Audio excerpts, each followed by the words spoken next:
በጌዴዎኛ መሽለክ ወይንም መሻገር የሚል ትርጓሜ ያለው ሁሉቃ ጥላቻ፣ ግጭት፣ ቂምና መሰል የክፋት ተግባራትንና መዘዛቸውን በመተው መልካም ተግባራትን ይዞ በአዲስ ተስፋ ወደ አዲስ ዓመት የመሻገር ተምሳሌት ተደርጎ በብሔሩ ተወላጆች በየዓመቱ የሚከናወን ክብረ በዓል ነው። ስለ ሕዝባቸው ፈጣሪን የሚማጸኑ የሚዳኙና የሚያስተራርቁ አባገዳዎችና የሀገር ሽማግሌዎች ባሮጌው ዓመት የተከሰቱ መዓቶች በአዲሱ እንዳይደገሙ ፈጣሪን እየተማጸኑና ስለተቸራቸው መልካም ተግባራት እያመሰገኑ ሕዝቡን አስከትለው በሁሉ ቀይ ሾልካሉ። ከበዓሉ በፊት የተጣሉትን የማስታረቅና ሰላምን የማውረድ ሥራ በሀገር ሽማግሌዎች ይከናወናል። በዚህም ሂደት በ2009 ዓመተ ምህረት በጌዲዮ ተከስቶ ከነበረው ሁከትና ግርግር ጋር በተያያዘ በቅራኔ ውስጥ የነበሩ ግለሰቦችን በማስተራረቅ 34 ሰዎች ከእስር እንዲፈቱ መደረጉን ከሽማግሌዎች አንዱ የሆኑት አቶ ኃይሉ በየነ ይገልጻሉ። የ2009 ሁኔታ የሌለውን ጎሰኝነት የሌለውን ጽንፈኝነት የፈጠሩ ሰዎች አትርፈውበታል። እኛም በሁኔታው ላይ በጣም ተበሳጭተናል። ስም ጠፍቶ ነበር። ወደ 48 የምንጠጋ ሰዎች ነን።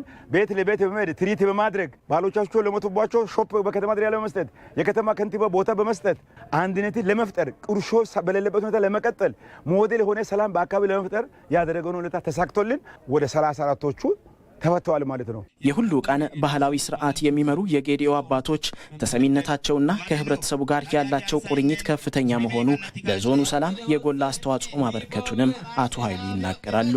በየአካባቢው የምናየው ነገር አለ። የጎሰኝነት ጽንፈኛ የጎሰኝነት መንፈስ አለ።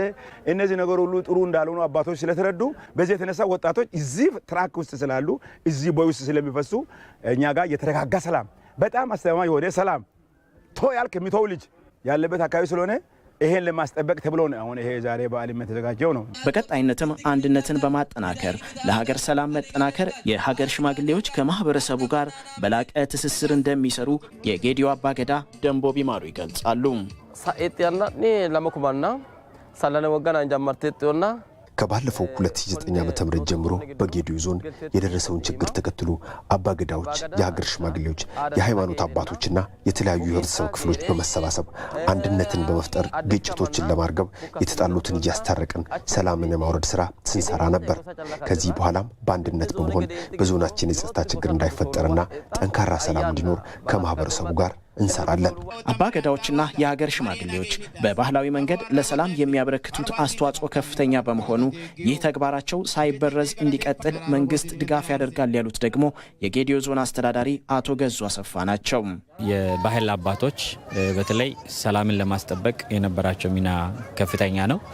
በዞናችን ያሉን ጠንካራ ባህሎችና ሴቶች አጠናክሮ መሄድ ያስፈልጋል።